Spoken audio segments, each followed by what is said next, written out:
ಇನ್ನು ಲೋಕಸಭೆ ಗೆಲ್ಲೋದಕ್ಕೆ ಬಿಜೆಪಿ ಮತ್ತು ಜೆಡಿಎಸ್ ನಡುವೆ ದೋಸ್ತಿ ಏನಾಗಿದೆ?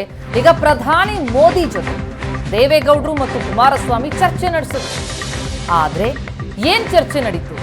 ಸೀಟ್ ಹಂಚಿಕೆ ನಿರ್ಧಾರ ಏನಾದ್ರೂ ಆಯ್ತಾ ಅಂತ ನೋಡ್ತಾ ಹೋದ್ರೆ ಈ ಚರ್ಚೆಯಲ್ಲದಾಗಿಲ್ಲ. ಸೀಟ್ ಹಂಚಿಕೆಯ ನಿರ್ಧಾರವನ್ನ ಮತ್ತೆ ಜೆಡಿಎಸ್ ಮುಂದೂಡ್ತಾ ಇದೆ. ಸೀಟ್ ಹಂಚಿಕೆ ಮಾಡೋದಕ್ಕೆ ನಾವು ರೆಡಿ ಅಂದಿದ್ದಾರೆ ಪ್ರಧಾನಿ ಮೋದಿ.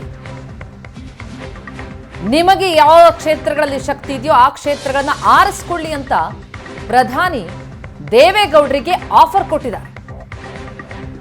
ಪ್ರಧಾನಿ ಮೋದಿಗಿಂದ ಮಾಜಿ ಪ್ರಧಾನಿ ದೇವೇಗೌಡರಿಗೆ ಓಪನ್ ಆಫರ್. ನಿಮಗೆ ಶಕ್ತಿ ಇರುವ ಕ್ಷೇತ್ರಗಳನ್ನ ಆರಿಸಿಕೊಳ್ಳಿ ಅಂತಿದ್ದಾರೆ ಜೆಡಿಎಸ್. ಸೀಟ್ ಹಂಚಿಕೆ ಮಾತುಕತೆಗೆ ಹಾಗಿದ್ರೆ ಏನ್ ಅಡ್ಡಿಯಾಯ್ತು? ಧನುರ್ಮಾಸ ಅಡ್ಡಿಯಾಗಿದೆ ಸೀಟ್ ಹಂಚಿಕೆ ಮಾತುಕತೆಗೆ.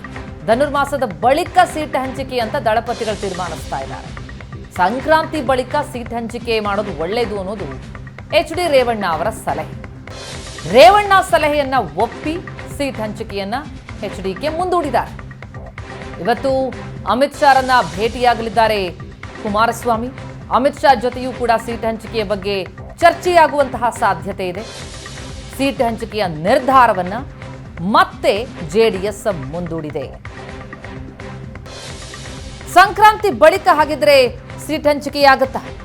ಅಲ್ಲಿಯವರೆಗೂ ಕಾಯ್ಬೇಕಾ? ಎಚ್.ಡಿ. ರೇವಣ್ಣ ಕೊಟ್ಟ ಸಲಹೆ. ಧನುರ್ಮಾಸ ಅಡ್ಡಿಯಾಗಿದೆ ಸೀಟ್ ಹಂಚಿಕೆ ಮಾತುಕತೆಗೆ. ಸೀಟ್ ಹಂಚಿಕೆಗೆ ನಾವು ರೆಡಿ ಅಂದಿದ್ರು ಪ್ರಧಾನಿ ಮೋದಿ.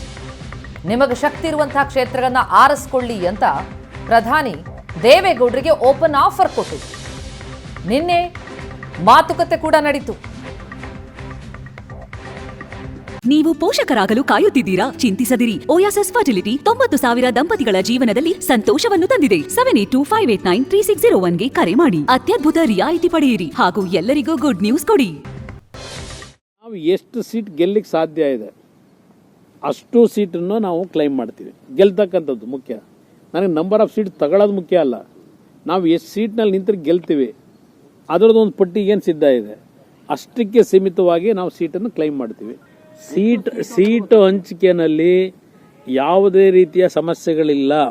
ಎಲ್ಲರ ಜೊತೆಯಲ್ಲಿ ವಿಶ್ವಾಸವನ್ನು ಇವತ್ತು ಯಾವ ರೀತಿ ನಾವು ಪರಸ್ಪರ ಇವತ್ತು ಮೂಡಬೇಕಾಗಿದೆ ನಮಗೆ, ಅದು ನಮಗೆ ಪ್ರಾಮುಖ್ಯತೆ ಇರೋದು. ಸೀಟ್ ಹಂಚಿಕೆ ಒಂದು ಸಿಡಿ ಹೆಚ್ಚಿಗೆ ತಗೊಳ್ಳೋದು ಕಡಿಮೆ ತಗೊಳ್ಳೋದು ಅದು ನಂತರ. ಅದು ಯಾವುದೇ ರೀತಿ ಗೊಂದಲಗಳಿಲ್ಲ. ಎಲ್ಲ ರೀತಿ ಸುಗಮವಾಗಿ ಸೀಟ್ ಹಂಚಿಕೆ ಆಗ್ತದೆ. ಬೈ ಜನವರಿ ಎಂಡೊಳಗೆ ನಾವು ಎರಡೂ ಪಕ್ಷಗಳು ಎಲ್ಲ ರೀತಿಯಲ್ಲಿ ವೇದಿಕೆ ಸಿದ್ಧ ಮಾಡ್ತಾ ಇದ್ದೇವೆ. ಏನು ಬೇಕಾದ್ರೂ ಆಗ್ಬೋದು ರಾಜ್ಯದಲ್ಲಿ. ರಾಜ್ಯ ರಾಜಕಾರಣದಲ್ಲಿ ನಾವು ಯಾರು ಎಕ್ಸ್ಪೆಕ್ಟ್ ಮಾಡೋಕ್ಕಾಗದೇ ಇರ್ತಕ್ಕಂಥ ವಾತಾವರಣ ಇದೆ. ಈಗ ಕರ್ನಾಟಕದಲ್ಲಿ ಅಜಿತ್ ಪವಾರು ಇದ್ದಾರೆ.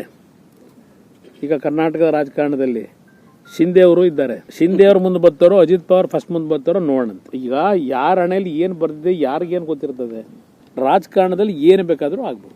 ನಾವು ಈ ಬೆಳವಣಿಗೆ ಕುರಿತಾಗಿ ಇನ್ನಷ್ಟು ಡೀಟೇಲ್ಸ್ ಕೊಡ್ತಾರೆ ನಮ್ಮ ರಿಪೋರ್ಟರ್ ಸುರೇಶ್ ಈಗ ಸಂಪರ್ಕದಲ್ಲಿದ್ದಾರೆ. ಸುರೇಶ್, ಮತ್ತೆ ಸೀಟ್ ಹಂಚಿಕೆ ವಿಚಾರ ಈಗ ಮುಂದೂಡಿಕೆಯಾಗಿರುವುದು. ನಿನ್ನೆ ಪ್ರಧಾನಿಯೊಂದಿಗಿನ ಮಾತುಕತೆಯ ಬಳಿಕ ಒಂದು ನಿರ್ಣಯಕ್ಕೆ ಬರ್ತಾರೆ ಅನ್ನುವಂತಹ ಊಹೆ ಇತ್ತು.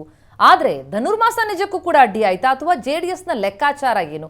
ಯಾಕಾಗಿ ಸೀಟ್ ಹಂಚಿಕೆ ಮುಂದೂಡಿಕೆಯಾಗಿದೆ? ಪ್ರಧಾನಿ ಮೋದಿ ಓಪನ್ ಆಫರ್ ಕೊಟ್ಟಿದ್ದಾರೆ, ನಿಮ್ಮಲ್ಲಿ ಎಲ್ಲಿ ಶಕ್ತಿ ಇದೆಯೋ ಯಾವ ಕ್ಷೇತ್ರದಲ್ಲಿ ಆ ಕ್ಷೇತ್ರನ ಆಯ್ಕೆ ಮಾಡ್ಕೊಳ್ಳಿ ಅಂತ. ಹಾಗಿದ್ದೂ ಕೂಡ ನಿರ್ಣಯ ಮುಂದೂಡಿಕೆಯಾಗ್ತಾ ಇದೆ ಅಂತಂದ್ರೆ ಏನ್ ಕಾರಣ ಅಂತ? ಪ್ರತಿಮಾ, ಮೈತ್ರಿಯ ಮುಂದುವರೆದ ಭಾಗವಾಗಿ ಪ್ರಧಾನಮಂತ್ರಿ ನರೇಂದ್ರ ಮೋದಿ ಅವರನ್ನ ನಿನ್ನೆ ಮಾಜಿ ಪ್ರಧಾನಿಗಳಾದಂತ ಎಚ್.ಡಿ. ದೇವೇಗೌಡರು ಸೇರಿದಂತೆ ಕುಮಾರಸ್ವಾಮಿ, ರೇವಣ್ಣ, ಪ್ರಜ್ವಲ್ ಎಲ್ಲರೂ ಕೂಡ ಹೋಗಿ ಭೇಟಿಯನ್ನ ಮಾಡಿದ್ರು. ಪ್ರಮುಖವಾಗಿ ಒಂದು ವಿಚಾರ ಇತ್ತು, ಈ ಸಂದರ್ಭದಲ್ಲಿ ಸೀಟು ಹಂಚಿಕೆಯ ಮಾತುಕತೆಗಳು ಆಗುತ್ತೆ ಅನ್ನುವಂಥದ್ದು. ಖಂಡಿತವಾಗ್ಲೂ ಆಗಿದೆ. ಆದ್ರೆ ಸದ್ಯಕ್ಕೆ ಇನ್ನು ಸಾಕಷ್ಟು ಕಾಲಾವಕಾಶ ಇದೆ ಲೋಕಸಭಾ ಚುನಾವಣೆಗೆ. ಹಾಗಾಗಿ ಎಲ್ಲೆಲ್ಲಿ ನಿಮಗೆ ಶಕ್ತಿ ಇದೆಯೋ ಅಂತ ಒಂದು ಸ್ಥಾನಗಳನ್ನ, ಸಾಧಕ ಬಾಧಕಗಳನ್ನ ಒಂದು ಪಟ್ಟಿ ಮಾಡ್ಕೊಂಡು ಬನ್ನಿ ಅನ್ನುವಂತ ಒಂದು ಸೂಚನೆಯನ್ನ ಇದೀಗ ಮೋದಿ ಅವರು ದೇವೇಗೌಡರಿಗೆ ಹೇಳಿರುವಂತದ್ದು.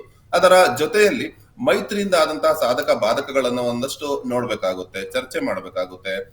ಎಲ್ಲೆಲ್ಲಿ ಜೆಡಿಎಸ್ಗೆ ಶಕ್ತಿ ಇದೆಯೋ ಅಂತಹ ಕ್ಷೇತ್ರಗಳಲ್ಲಿ ಬಿಜೆಪಿಯ ಕಾರ್ಯಕರ್ತರ ಮನವೊಲಿಕೆ ಮಾಡುವಂತಹ ಕೆಲಸಗಳು ಕೂಡ ಆಗ್ಬೇಕಾಗುತ್ತೆ.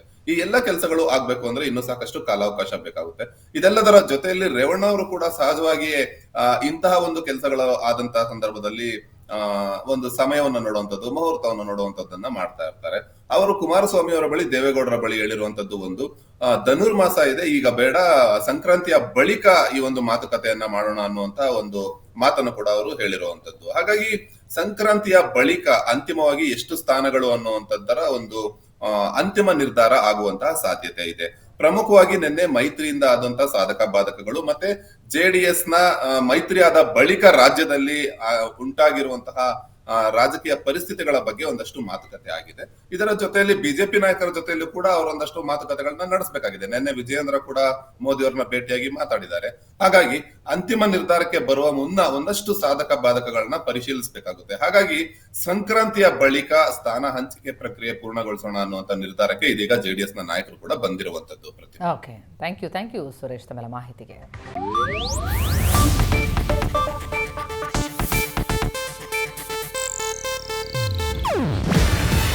ಇದು ಏಷ್ಯಾನೆಟ್ ನ್ಯೂಸ್ ನೆಟ್ವರ್ಕ್ ಪ್ರಸ್ತುತಿ. ನೀವು ನೋಡ್ತಿದ್ದೀರಾ ಏಷ್ಯಾನೆಟ್ ಸುವರ್ಣ ನ್ಯೂಸ್.